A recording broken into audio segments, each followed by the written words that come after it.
नमस्कार। मैं कपिल एक बार फिर आपके सामने। अभी अभी जो चुनाव खत्म हुए हैं उनकी बातें अभी देर तक चलेंगी। चुनाव खत्म हुए ही नहीं कि दुश्मनों ने, वामियों ने, कांगियों ने, अर्बन नक्सलों ने, किसानों ने, मजदूरों ने, छात्रों ने, टीचरों ने, आदिवासियों ने देश के हर हिस्से से आवाज उठाना शुरू कर दिया। ये सब मेरी मानिए देश के दुश्मन हैं, जिन्हें महामानव के जीतने से जलन होती है। इतने इतने मार्जिन से महामानव जीते हैं। माने आप देखिए जरा, पूरी 207 सीटें आई हैं भाजपा को। सब महामानव का जहूरा है। वोट शेयर देख लीजिए आप। तृणमूल कांग्रेस के सिर्फ 40.80% वोट आए, जबकि भाजपा को पूरे 45.84% जनता ने वोट किया है। इतना बड़ा मार्जिन भाई साहब, और वो भी बंगाल में। लेकिन झुलसे दिल वालों का क्या करेंगे? इन्होंने अब ये रोना मचा दिया कि एसआईआर में वोट काट दिया गया, और अभी तो सुना है कि सुप्रीम कोर्ट में भी कुछ मामला बनाया गया है कि जितने वोट काटे उससे कम मार्जिन से जीत हुई है। अरे बाबा, ये सब बेकार की बातें हैं। जो जीत गया वो जीत गया, जो हार गया वो अब रोना रो रहा है, एसआईआर को गलत बता रहा है। इनका बस यही है भाई साहब, कोई ना कोई बहाना चाहिए इन्हें महामानव को नीचा दिखाने का। मुझे तू तड़ाक करके कभी ये मुझे नीच कहते हैं। मेरा तो भाई ये मानना है कि कुछ भी हो, चुनाव तो करवा दिए महामानव ने। वरना अगर मान लीजिए कि वो चुनाव ही नहीं करवाते तो तुम क्या कर लेते? बताओ, क्या कर लेते तुम? ये जितने जल कुकड़े हैं सब बंगाल को लेके हाय तौबा मचा रहे हैं। पर चुनाव तो बाबू तमिलनाडु और केरल में भी हुए थे।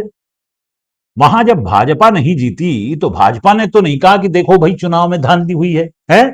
वोट काट लिए गए हैं। देखो भाई, हारने के बाद ये जो सारी कथा है ये सब बेकार की है। महामानव ने कृपा करके चुनाव करवाए और झाल मुड़ी खाकर चुनाव जीते। अब चुनाव जीतने के बाद उन्हें थोड़ा इस जीत का आनंद लेने दो यार, थोड़ा मजा करने दो, थोड़ा खुश हो लेने दो। लेकिन सच बताऊं, ये लोग नहीं मानने वाले। पता नहीं क्यों महामानव की जीत से इनके सीने पे सांप लौटने लगते हैं। मुझे तो सच बताऊं अच्छा नहीं लगता ये सब। जो जीतता है ना भैया, वो होता है सिकंदर। तो महामानव नॉन बायोलॉजिकल विश्व गुरु और अवतार तो थे ही, अब वो सिकंदर भी हो गए हैं। बल्कि अब तो उन्हें भी द ग्रेट का लकब मिल जाना चाहिए। जैसे जैसे वो था ना अशोक महान, यानी अशोका द ग्रेट, अलेक्जेंडर महान, अलेक्जेंडर द ग्रेट, अकबर महान, अकबर द ग्रेट। वैसे ही अब महामानव महान की चर्चा भी शुरू हो ही जानी चाहिए। वो भारत के पहले प्रधानमंत्री हैं जिन्होंने कई काम पहली बार किए और किए। मैं देश का पहला ऐसा प्रधानमंत्री बना। उन्होंने वादा किया था कि वो हर साल 2 करोड़ रोजगार देंगे, और उन्होंने ऐसा करने के लिए सरकारी नौकरियों को खत्म कर दिया। फौज तक की नौकरियों को अस्थायी बना दिया। पूरे देश में कहीं नौकरी नहीं छोड़ी। लेकिन लेकिन भाई साहब, इससे पहले उन्होंने देश को यह समझाया कि पकौड़े बेचना भी रोजगार है। अगर आपके जी टीवी स्टूडियो के बाहर कोई पकोड़े बेचता है और शाम को 200 रुपया कमा करके घर जाता है, उस व्यक्ति को आप रोजगार मानोगे कि नहीं मानोगे? ये सब चीजें रोजी रोटी कमाने की व्यवस्था हुई है कि नहीं हुई है? इसको रोजगार मानेंगे कि नहीं मानेंगे? पकोड़े रोजगार। और आज आप देख लीजिए, पूरे देश में लोग रेडियो पर पकोड़े, समोसे, आलू बंडा और न जाने क्या क्या बेच रहे हैं। आप अगर इस ट्रेंड को देखेंगे तो पाएंगे कि देश में हर साल अगर 1 करोड़ लोग बेरोजगार होते हैं तो 1.25 करोड़ लोग पकोड़े बेचने का कारोबार शुरू करते हैं, और इस तरह रोजगार बचा रहता है। हालत यह है कि मुझे तो लगता है कि वो दिन भी दूर नहीं जब देश में सिर्फ पकोड़े बेचने को ही रोजगार माना जाएगा। असल में मेरे दोस्तों, ये जो नौकरी, सरकारी नौकरी वाला कंसेप्ट है ना, ये पश्चिमी कंसेप्ट है, पाश्चात्य संस्कृति का कंसेप्ट है। ये जो नौकरी करने के बाद तनख्वाह वाला मामला है ना, ये विदेशी है। और महामानव देश को सनातन धर्म के हिसाब से चलाने के पक्ष में है। इसलिए अब नौकरी तनख्वाह वाला मामला खत्म कर देना चाहिए। जो भी काम करे वो देश सेवा के नाम पर हो, और देश सेवा की कोई तनख्वाह थोड़ी होती है जनाब। बस हरी घंटा बजाइए घर में और आंख मूंद कर हाथ जोड़िए। महामानव अभी 80 करोड़ लोगों को राशन दे रहे हैं मुफ्त में, फिर 125 करोड़ लोगों को देने लगेंगे। अच्छा, बाकी जो बचेंगे, अगर बचेंगे तो उनके वोट काट लिए जाएंगे। तो जिनके वोट कट गए महामानव उनकी जिम्मेदारी भी नहीं लेंगे, महामानव की जिम्मेदारी खत्म हो जाएगी, बस किस्सा खत्म।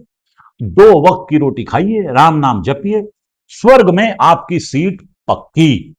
यह है महामानव का मास्टर स्ट्रोक। अब भारतवासी सीधे स्वर्ग की सीट रिजर्व करवाएंगे। कहिए जय महामानव। अब देश को सर्वोपरि रखते हुए, मां भारती को सर्वोपरि रखते हुए पेट्रोल डीजल का संयम से इस्तेमाल करना और हमारी देशभक्ति हमें ललकार रही है, तो कम से कम 1 साल के लिए हमें विदेशों में जाने की बातों को टालना चाहिए। देश हित में हमको ये तय करना पड़ेगा कि साल भर तक हम सोने के गहने नहीं खरीदेंगे। ऐसे ही खाने के तेल का भी है। हर परिवार अगर खाने के तेल में, खाने का तेल का जो उपयोग करता है, अगर वो कुछ कमी करे, मैंने बार बार कहा है 10% कम करो। अगर हम तेल खाना कम करें ना, तो भी वो देशभक्ति का बहुत बड़ा काम है। अभी आप देखिए, महामानव ने देशवासियों से अपील की कि सोना मत खरीदो, पेट्रोल मत खरीदो, खाने का तेल मत खरीदो, रसोई गैस के तो भाई साहब वैसे ही वांदे हुए पड़े। अब आप देखिए किस तरह महामानव से जलने वालों ने इस देश हित की अपील का भी भुरकुस निकाला है। हुआ यूं कि अपील के बाद महामानव का निकला रोड शो। अब पिल पड़े साहब लोग इसी बात पर कि देखो, जनता से तो पेट्रोल बचाने की बात कर रहे हैं और खुद जो है रोड शो निकाल रहे हैं। अरे बनमानुसों, वो महामानव है, उसे बचत नहीं करनी है, तुम्हें करनी है। इतनी सी बात नहीं समझते। महामानव पेट्रोल बचाएंगे तो देश कौन बचाएगा बे? तुमको अब तक समझ नहीं आया, महामानव ही देश हैं, इसलिए उनको तो विदेश जाना हुआ। तुम विदेश जाना छोड़ो, विदेश छोड़ो, तुम तो देश में ही घूमना फिरना बंद कर दो। महामानव अभी 5-6 देशों की यात्रा पर निकलने वाले हैं। इसे पकड़कर ये तथाकथित प्रगतिशील महामानव का मजाक उड़ा रहे हैं कि देखो, जनता को कह रहे हैं कि विदेश यात्राएं बंद करो और खुद विदेश यात्रा पर जा रहे हैं। अब इन्हें कौन समझाए? महामानव के ऊपर, उनके कंधों पर, उनकी 56 इंची छाती पर दुनिया का भार है, जिम्मेदारी है। अभी यूक्रेन और रूस का युद्ध खत्म नहीं हुआ है। अभी अमेरिका और इजराइल और ईरान का जो युद्ध है वो भी पूरी तरह थमा नहीं। रूस यूक्रेन के युद्ध को महामानव एक बार रुकवा चुके हैं, लेकिन वो फिर चल गया था ना।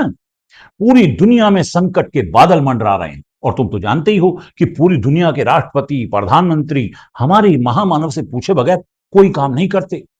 हमारे महामानव विश्व गुरु जो ठहरे, इसलिए उन्हें मजबूरी में, सुन रहे हो ना शुक्रों, मजबूरी में विदेश यात्राएं करनी पड़ रही हैं। और अभी तो क्या पता उन्हें 6 में से कोई 4-5 देश सर्वोच्च सम्मान ही दे दें। अब क्या वो सर्वोच्च नागरिक सम्मान भी न लेने जाए महामानव? बताओ तो। जलन के मारो इन नर्बन नक्सलों को महामानव की इतनी महत्वपूर्ण विदेशी यात्राओं पर जो सवाल उठा रहे। त्याग और तपस्या, सेवा और देश सेवा जनता के लिए होती है। महामानव, डिप्टी महामानव, पॉकेट साइज महामानव के लिए बचत की अपील नहीं होती। जब महामानव ने बचत की अपील की तो उसमें रीड बिटवीन द लाइंस ये था कि तुम बचत करो ताकि हमें बचत न करनी पड़े। ये जो अपील के बाद रोड शो हुआ, मध्य प्रदेश में भी सुना भारी रोड शो हुआ, ये सब तुम्हारी ही बचत से तो संभव हुआ है। महामानव की विदेश यात्रा का खर्च भी तुम्हारी ही बचत से निकलने वाला है। ये देश सेवा है दोस्तों।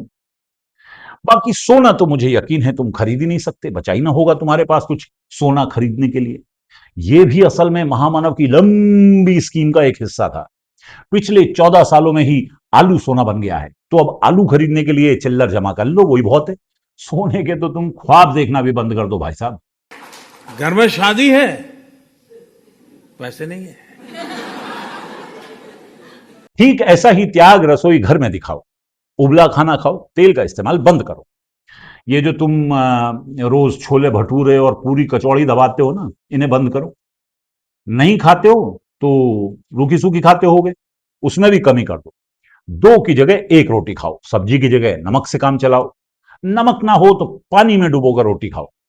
आखिर देश की अतिरिक्त सेवा करने वाले महामानव मित्रों अडानी भाई और अंबानी भाई के बच्चों की शादियों में होने वाले खर्च को भी तो इसी बचत से निकालना ठहरा जो तुम करने वाले हो। कुल मिलाकर मामला यह है मित्रों कि बंगाल के चुनाव खत्म हो चुके हैं, महामानव जीत गए हैं। अब जनता से त्याग, सेवा और समर्पण की अपील करने में कोई खतरा नहीं है। इसलिए महामानव की इस अपील पर ध्यान दें, त्याग करें, बचत करें, ताकि महामानव और उनके दोस्तों को त्याग और बचत न करनी पड़े। देश हित में आपका यह कदम बहुत जरूरी है। तो एक अपील महामानव ने की, बचत की, त्याग की, देश सेवा की। एक अपील मैं आपसे करना चाहता हूं, महामानव का मजाक उड़ाना बंद कीजिए। उनके संदेशों को, उनकी अपील को सीरियसली लीजिए। आखिर सारी दुनिया उनके मुंह से निकलती बातों को सीरियसली ले रही है, तो आप क्यों उनको सीरियसली ना लें? महामानव को सीरियसली लीजिए। बाकी चचा जो थे हमारे, उनकी बचत के किस्से मशहूर हैं साहब। वो खुद कहते थे, कर्ज की पीते थे मैं, लेकिन समझते थे कि हां, रंग लाएगी हमारी फाका मस्ती एक दिन। और अभी मैं आपको चचा गालिब के गुमशुदा दीवान से बचत पर एक शेर सुना रहा हूं। अब यह ध्यान रखिएगा कि यह शेर चचा गालिब के सबसे मशहूर शेरों में से एक है। तो शेर कुछ यूं है कि भूखा प्यासा रहना सीखो, देश के हित की बात करो, और पेट काटकर महामानव के हाथों को मजबूत करो। याद रखो तुम, जान तुम्हारी देश के काम में आएगी, और महामानव की विदेश यात्रा तभी सफल कहलाएगी। तो महामानव के हाथों को मजबूत करने के लिए, देश के हित के लिए, देश को विश्व गुरु बनाने के लिए, दुनिया भर में भारत का डंका बजाने के लिए, और भारत की जनता को त्याग, देश सेवा, बलिदान, भूख, बेरोजगारी का सही मतलब बताने के लिए आइए हम सब मिलकर महामानव का शुक्रिया अदा करें। अगर आप सच्चे सनातनी हो तो आप धन्यवाद ज्ञापन भी कर सकते हैं, आपकी मर्जी है। देखो भाई लोग, तुम इस वीडियो को लाइक तो करोगे ही, शेयर और सब्सक्राइब भी कर दो, ठीक है? देखो, ऐसा करके तुम महामानव के हाथ ही को मजबूत कर रहे हो। तो देश हित में इस YouTube चैनल को बढ़ाना और बढ़ाना तुम्हारा काम, ठीक है? बाकी सब खैरियत है। आपकी खैरियत की कामना करते हैं। इस दौर में इसके अलावा और कुछ किया भी नहीं जा सकता। नमस्कार।